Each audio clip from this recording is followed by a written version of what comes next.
እንደምናችሁ ሽፍታ ኮሜዲ ናይት የት አላችሁ? የት አላችሁ? ከመሆን እንደተለመደው ዘግይተን ስለጀመርን ይቅርታ እንጠይቃለን። ሽፍታ ኮሜዲ ናይታችን ጀምሯል። የተለመደ ትራዲሽን አለን። 4 አካላትን አመስግነን የዛሬ ፕሮግራማችንን እንጀምራለን። የመጀመሪያው መጨረሻው እናንተ ነበራችሁ፣ ግን ዛሬ የመጀመሪያው እናንተ በትዕግስት ጠብቃችሁ ስለመጣችሁ እናንተን በደንብ አድርገን እናመሰግናለን። ጊቭ ኢት አፕ ፎር ዮርሰልቭስ። የታል አንተ? ለምንድን አታጨበጭቡ? ብቻህን አጨብጭብ። ሁለተኛው ይህንን ፕሮግራም ወደ እናንተ እንድናደርስ የተባበረንን ሀረር ቢራን እጅግ አድርገን እናመሰግናለን። ሳቅ ጨዋታ ባለበት የማይጠፋው ባለ ኮስታራው ጣዕም ቆንጅየው ቢራ ሀረር ቢራ እባካችሁ። ላስት ሊስት ይህንን የመሰለ ቬኑ ፈቅዶልን ይህንን ፕሮግራም እንድናቀርብ የረዳንን ሽፍታ እና ማራናታን እባካችሁ አንዴ። ጠሪ አክባሪ ነው። ቆንጆ ምግብ አላቸው፣ ቆንጆ መጠጥ አላቸው። እዘዙ፣ ብሉ፣ ጠጡ፣ ደን ክፈሉ። የጎደለውን እኔ ሞላላችኋለሁ። እና የኮሜዲ ናይታችን ጀምሯል።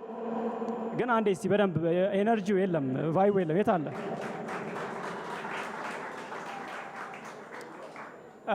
በፈረንጆቹ ያለፈው ጁን መንዝ የወንዶች የአእምሮ ጤና የአእምሮች ይለመጥብናል። አያችሁ? ኖባዲ ኬርስ።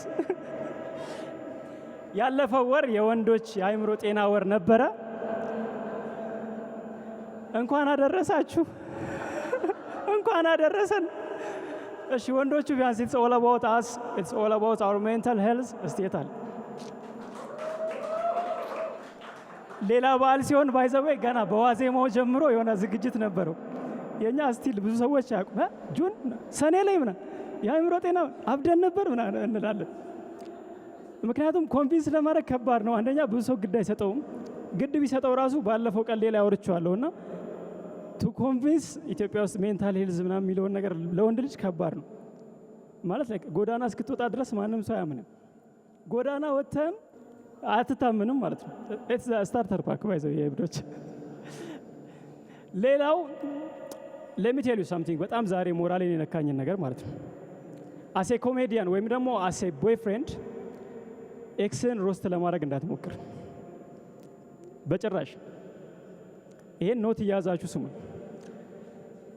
እንደ ኮሜዲያን አረገኝና የሆነ ፌስቡክ ላይ እንደዚህ የሆነ ነገር እያየው የሆነ ነገር አገኘውና this might relate ያደርጋል ብዬ ለኤክሴ ላኩላት።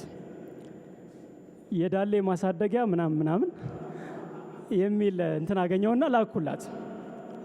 ያው ኢንፎርሜሽኑን ተጠቅማ I thought she would do something about it እና she take it too far። እኔ just personally ነው የላኩላት። እንትን አንስቼ ስክሪንሾት አድርጌ ላኩ። ያው ምንም ብትሆን ያው we used to be like እሷ ዳይሬክትሊ ምን ላይ ሜንሽን አደረገች? መሪጌታ ወሰን የስንፈተ ወሲብ ሕክምና ተወይባ እንደዚህ አስቅ ሜንሽን አደረገች እዛ ላይ። that's not the worst part። ተቃጥያለሁ ባይዘው። the worst part my current girlfriend ያናየችው in the comment section you know what she said? thank you sis። ለማንኛውም የኮሜዲ ምሽታችን ይቀጥላል። ፍራኦል አለ፣ ሮቤል አለ፣ ኪራ ቢት አለ። ስለዚህ የመጀመሪያውን ፐርፎርመር ወደ እናንተ ጋብዛለሁ።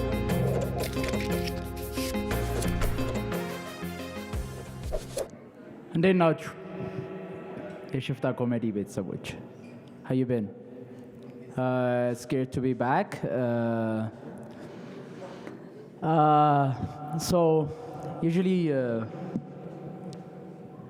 አሁን ላይ comedy it's becoming really hard to actually perform. That's what she said.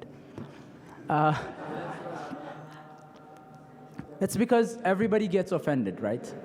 Comedy piece takarbu, everybody gets offended, and the reason is that you trust the comedian. You believe that we're going to come up with the best idea. do not trust a comedian, and either a politician or a comedian. Do not trust us. So ኮሜዲያኑ አሪፍ ነገር ይዞ ይመጣል ብላችሁ ካመናችሁ ዋው ቃሉ የጀመረው ብር ስትከፍሉ ነው ማለት ነው። so የሚባልና የማይባል ነገር አለ የሚሉ ሰዎች አሉ። ልክ the moment you do some comedy material ይሄ አይባልም ምናምን እንዴት እንደዚህ ትላለህ ምናምን የሚባልና የማይባል ነገር የለም። by the way የቦታና የጊዜ ነገር ነው የሚወስነው። ለምሳሌ if you're with your you can say this about your house ስለ ቤታችሁ ልትሉ ትችላላችሁ፣ ግን you can't say it about your wife። አንዴ በጀርባ እንግባ ልትል አትችልም። ስለ ሚስትህ ስለ ቤትህ ልትል ትችላለህ፣ ግን ስለ ሚስትህ ልትል አትችልም።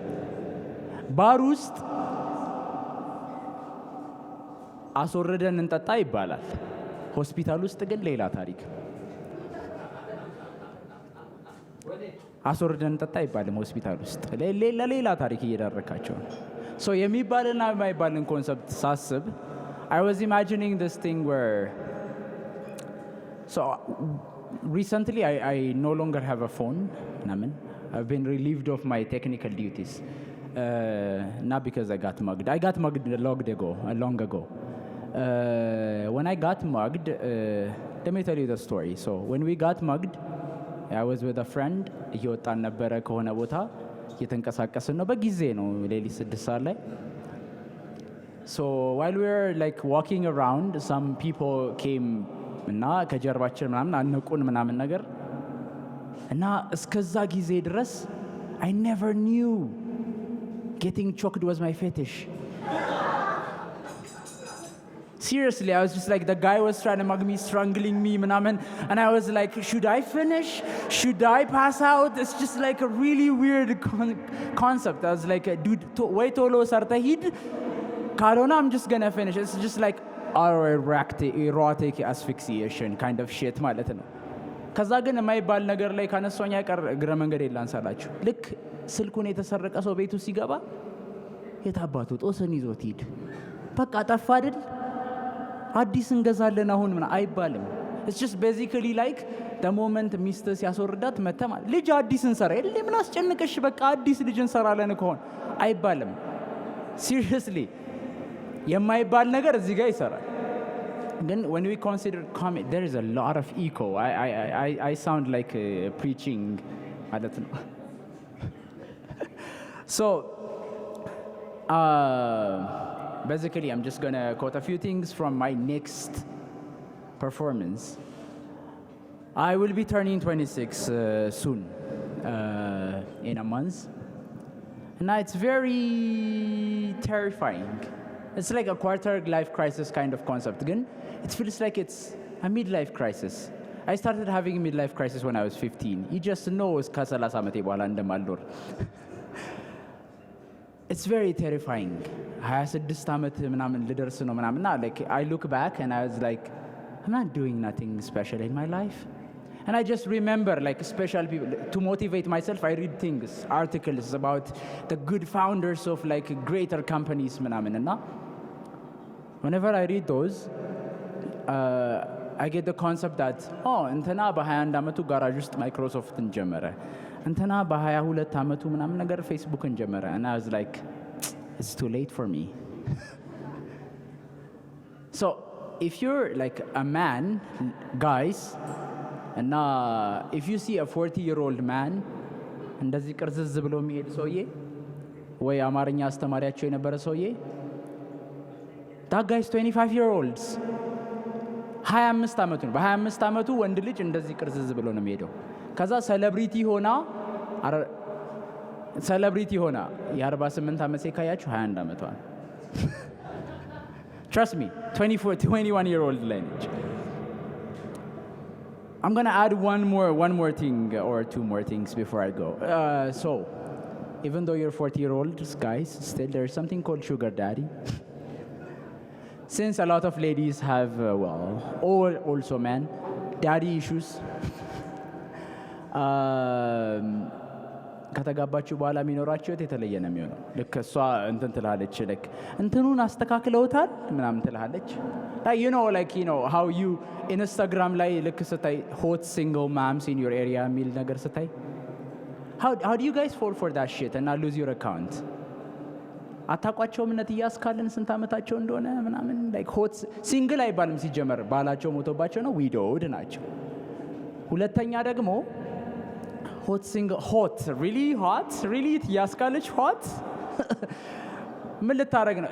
The date is going to be a communion wine date, you know. You just know ቤተክርስቲያን ነው ይዛቸው የምትሄደው ዴት ላይ ከዛ ስትመለሱ ምንድን ነው happen የሚያደርገው? Nothing is going to happen. ከዛ like የደም ብዛት መድኃኒትዎትን ወስደዋል ስትላቸው ይሄን አንቱ ታተዋል አልኩ። It's shit. So what I heard was radio ላይ ታክሲ ውስጥ እየሄድኩኝ as I always say ኮሜዲያን ችግር አለበት፣ ኮሜዲያን ድሃ ነው፣ በታክሲ ነው የምንሄደው።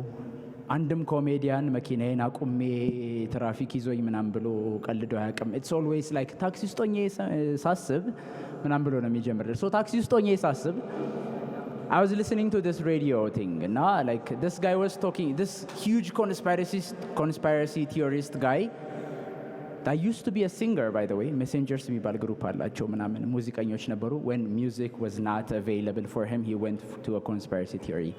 So he was speaking about yoga and meditation and how they are evil and how the prayer was the higher form of connecting to God. And then I remembered Christian yoga የሚባል እንትን አንብቤ ያለውኝና Christian yoga የሚባል ፖስተር አይቻለሁ ምናምንና what is that? What is Christian yoga? Is it like another reason for the priest to ask you to spread your legs?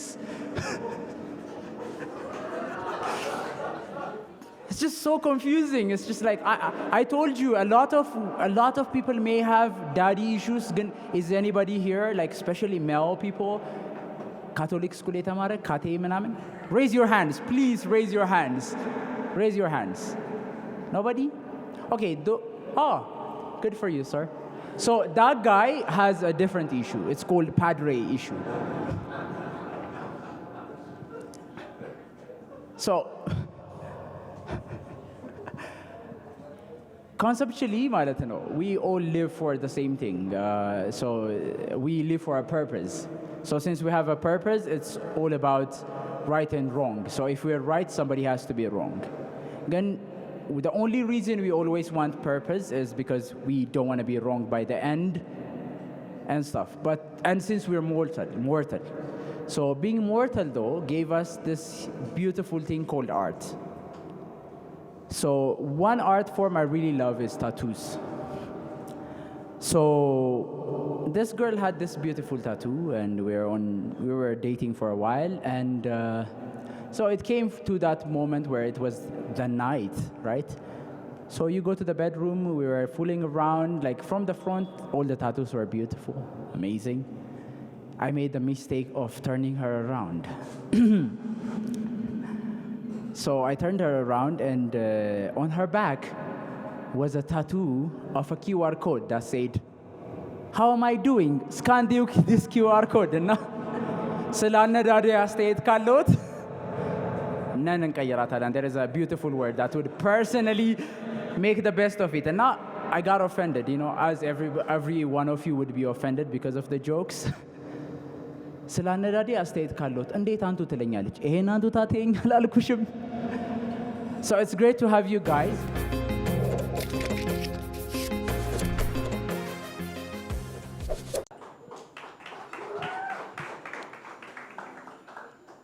ጋይስ ተከራይቼ መውጣት አለብኝ።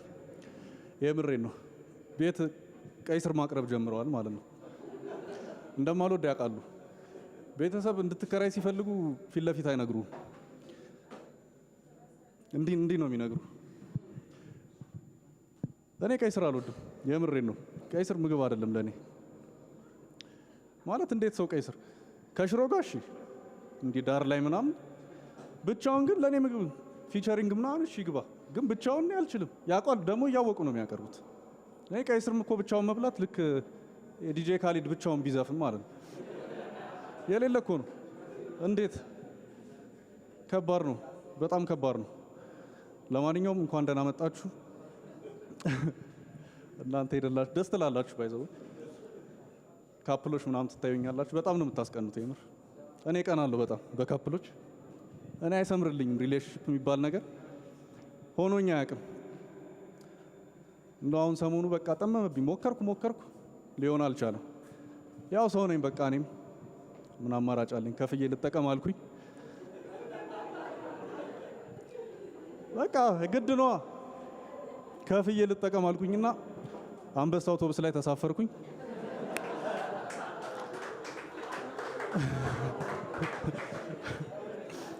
እዛ ራሱ ወረፋ ነው። የምር ግን አንበሳ አውቶቡስ ላይ ማለት ነው ቢያንስ አንድ አጠራጣሪ ሰው አይጠፋም።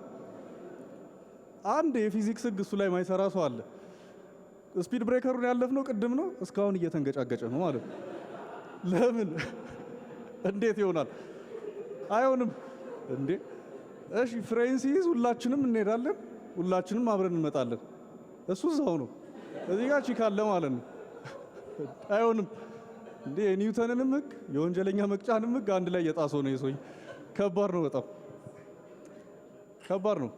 የምር የነገር አሳሳቢ ደረጃ ላይ እየደረሰ ነው እና ይመስለኛል ስለማናወራ ነው እንደዚህ ሴክስ ነክ ጉዳዮች ላይ ምናምን ብዙም አይወራም። ስናወራ ደግሞ አንዳንድ ሰው ደግሞ በጣም ይወስደዋል ወደ ሌላ ሌቭል። አሁን ከጓደኛዬ ጋር እያወራን እውነት እኮ ነው እንዴ ሴክስ እኮ መወራታል፣ ዲስከስ መደረግ አለበት፣ እንደ ምግብ ነው፣ እንደ ውሃ ነው፣ መሰረታዊ ፍላጎት ነው ብሮ አረጋጋው አልኩት። እዲ ሴክስ እንደ ምግብ ቢሆን እኔ እንደ ወሎ ድርቅ እርዳታ እየተሰበሰበልኝ እኔ የአሜሪካ መንግስት ምናምን በሄሊኮፕተር እዚህ ጋር ዩኤስኤ የሚል የተጻፈባቸው ቺኮች በፓራሹት ይሄን እየተጣለልኝ ነበር። ያማል እንዴ! እንዴት ነው ሴክስ እና ምግብ አንድ የሚሆነው? ሊሆን አይችልም። ይሄን እነ መሰረት መብራቴ ምናምን ኢቢኤስ ላይ መጥተው ከጀርባችን የምትመለከቱት ወጣት የተመጣጠነ ግብረ ስጋ ካገኘ 6 ወራት ሆኖታል። የዚህ ልጅ ህይወት ለማትረፍ እኔም አንቺም አንተም ሁላችንም ኃላፊነት አለብን። ከዛ አስፋው መሸሻና ያቺ ቺኳ ይመጣሉ፣ ሰፈር ማለት በቅያስ በምናምን አቆራርጠው ይመጣሉ። እኔ ዳር ላይ ኩርምት ብዬ ምናምን እሺ ወንድማችን እንደዚህ እየማቀክ መኖር ከጀመርክ ስንት ወር ሆነ? ያው 6 ወር ሆነኛል። 6 ወር ማንም ዞር ብሎ አላየህ? አዎ ለዛ ነው አንዲ ብጉራም ይሁን። አዎ እና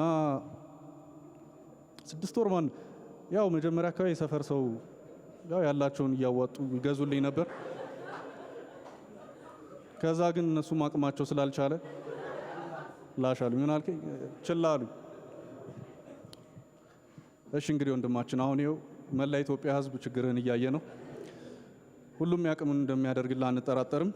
እንግዲህ እስከዛው ያው ብዙ አይደለችም መቆያ እንድትሆን እንግዲህ እቺን ከኢቢኤስ ገጸ በረከት አቅርበንልሃል ብሎ ብቻውን ይወጣል። እሷን ጥሏት ማለት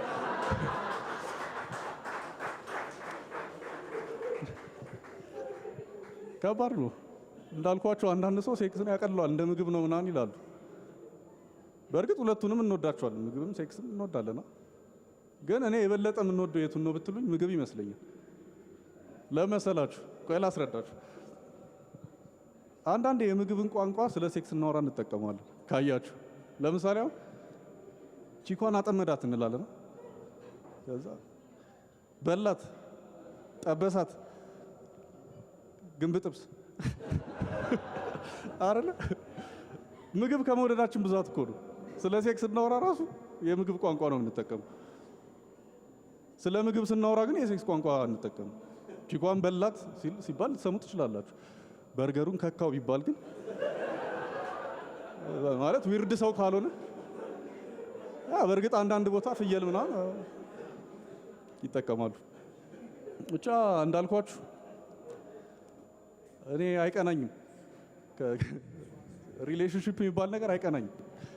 ከስንት አንድ ያገኘው ምናምን ብለን እንትን ስትል ደግሞ በሆነ ነገር አንጣጣም።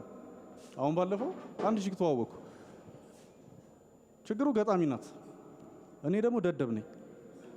ምንም ገና እንደተገናኘን የምትጠቀማቸው ቃሎች ራሱ ስንክሳር፣ አዘቦት፣ ተግዳሮት። ከዛ እኔ ራሱ ጉራግኛ እችላለሁ አልኩና መቀላቀል ጀመርኩ። እኔም ያው የሰፈር የጭማቂ ቤት ምናምን መጥራት ጀመርኩኝ። የምሬ ነው። ከባድ ነው ገጣሚ ዴት ማድረግ በጣም ከባድ ነው። በግጥም ነው የምታወራኝ እና ደግሞ እንደ አንድ በግጥም እያወሩልህ አንተ በስድ መመለስ በጣም ከባድ ነው። ቆይ ላምብላችሁ አንድ ሰሞኑ ያለችኝ ይኸውላችሁ። ሌቱ ቢነጋ አዋፋት ቢያዜሙ ከዋክብት ደብዝዘው ለጎ ዝቅ ቢሉ መች ይነጋልኛል መጣው ብለህ አንዴ ቀርተሃል። ጠብቀዋለሁ ሴኮንድ እየቆጠርኩ ሰዓት እየለመንኩ ሽፋሽፍቴን ሳልከድን መንገዱን እያየሁ እስከዛው ድረስ ግን ሁሌ እወድሃለሁ ይላል። ከዛ የኔ መልስ እኔም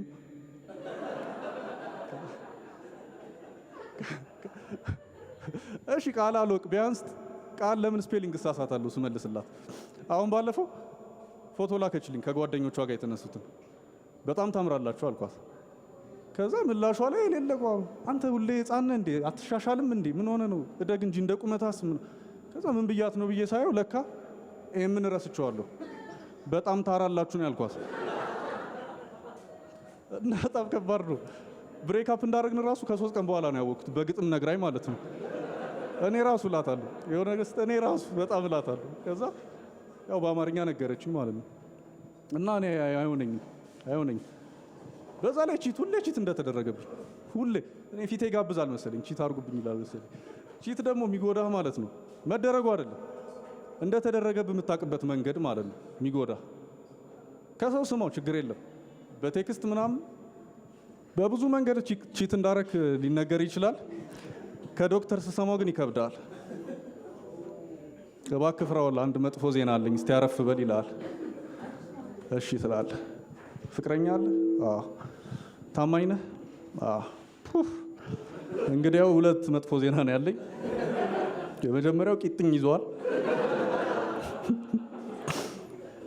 ሁለተኛው ያው እስካሁን አንድና አንድ እንደምረክ ካልደረስክበት ሚስት ሌላ ሰው እያየች ሳይሆን አይቀርም። ለቂጥኞች ቺንኪኒን ውሰድ፣ ያው ለልብ ቁስል ጠጣበት ይላል። እና አመሰግናለሁ ጋይስ።